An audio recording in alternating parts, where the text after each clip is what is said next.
The cold marble floors of Whitestone Corporate Tower gleamed under the soft morning lights. Suited executives bustled in with polished shoes and perfect smiles, carrying the kind of confidence that comes from knowing you belong.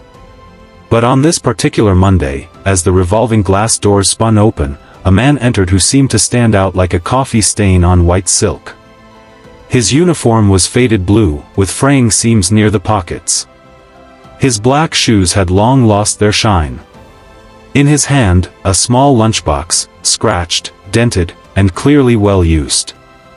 He kept his eyes low, as though the building itself might reject him if he dared to look up. David Monroe, the man in the faded janitor uniform, wasn't new to hard work. For the last 2 years, he had quietly swept these same marble floors, emptied trash bins from office after office, and scrubbed away stains no one else noticed. But today, his steps were heavier than usual. Today was different. From the 40th floor, in a sleek office lined with floor-to-ceiling glass, Alexander Whitestone, CEO of Whitestone Enterprises, watched the man walk in through the lobby cameras. His sharp jaw clenched.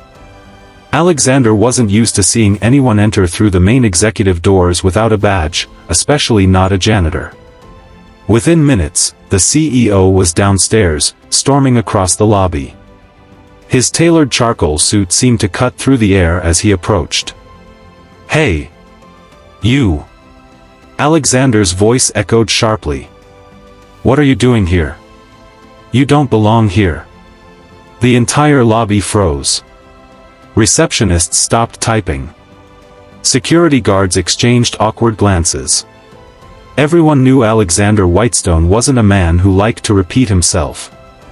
David paused, his hand tightening on the lunchbox. His eyes met Alexander's for the first time, calm, but tired. And then, softly, he replied, "I'm here for my daughter." A stunned silence settled over the room. Alexander's brows furrowed, his voice dripping with disbelief. "Your daughter? What are you talking about?" 2 years earlier, David had once been a construction foreman. Strong, capable, and proud, he had built half the apartment blocks in the eastern part of the city. But one rainy afternoon, while repairing a high beam, the scaffolding gave way. He survived the fall, but not without consequence. A shattered leg, permanent nerve damage, and a stack of hospital bills left him unable to return to heavy labor. His wife, Maria, tried to hold the family together, but the stress took its toll. She passed away quietly one night from an undiagnosed heart condition, leaving David alone with a teenage daughter, Lily. She was his light, smart, kind, with dreams too big for their small rented apartment. David had only one goal after that: make sure Lily got the education she deserved. Even if it meant mopping floors in the same building where rich men like Alexander Whitestone signed deals worth millions over champagne. Back in the present, Alexander crossed his arms. "Explain. Now." David's voice was steady, though each word seemed to carry the weight of years. "My daughter's in your boardroom. She's presenting her startup pitch in the final round of your scholarship program. She doesn't know I'm here, but I promised her I'd be, even if she couldn't see me." A murmur rippled through the lobby. Someone whispered, "That scholarship? The one that changes kids' lives?"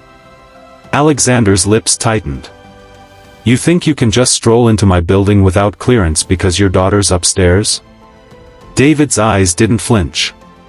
"No, sir. I came through the service entrance like always. But today, I wanted to take one look at her walking into that room. I wanted to know I kept my word to her. Even if I have to leave right after." Flashback, 1 month earlier. Lily had been up all night working on her presentation. "Dad," she said, her voice trembling, "this could pay for my entire college tuition. If I win, I'll never have to worry about debt." David had smiled, hiding the ache in his injured leg. "Then you go in there and show them who you are. And I'll be there, no matter what it takes." Back to the lobby. Alexander glanced at the security guards, clearly torn between throwing the man out and simply ignoring him. But before he could decide, a young woman's voice called from the elevator banks, "Dad?" Every head turned. Lily stood there in a crisp blazer, clutching her laptop bag. She looked at her father, her eyes wide in surprise. "What are you doing here?" David forced a smile. "Just wanted to see you before you changed the world." Alexander's gaze shifted between them. Something softened in his expression, but he masked it quickly. "You're Lily Monroe?" "Yes," she said, standing straighter. "And I'm here for my final presentation." A long pause hung in the air before Alexander finally sighed. "You have 5 minutes before it starts. Make them count." He looked at David. "Stay. Watch from the back." Quietly. The boardroom. Lily spoke with passion and precision, explaining her idea for a sustainable water filtration system that could help rural communities. David watched from the corner, his chest swelling with pride. For a moment, he forgot about his uniform, his limp, his aching back. All he saw was his little girl turning into everything he knew she could be. When she finished, the room erupted in applause. Alexander leaned forward, asking questions, real, interested questions. By the end, he smiled, something rare for the man. 2 days later, Lily got the call. She had won the scholarship. Epilogue. Months later, David still worked as a janitor. But every time he passed through the lobby, people greeted him differently now. Security guards nodded respectfully. Receptionists smiled. Even Alexander, passing by on his way to some high-powered meeting, would give a subtle nod. On Lily's first day at college, she hugged him tight. "Dad, you were wrong," she whispered. "You don't just belong here. You belong everywhere I go, because you're the reason I got here." David smiled, eyes glistening. "No, sweetheart. You got here because you worked for it. I just kept my promise." Message. No matter your uniform, your bank account, or your title, your worth isn't measured by where you stand, but by the promises you keep and the love you give.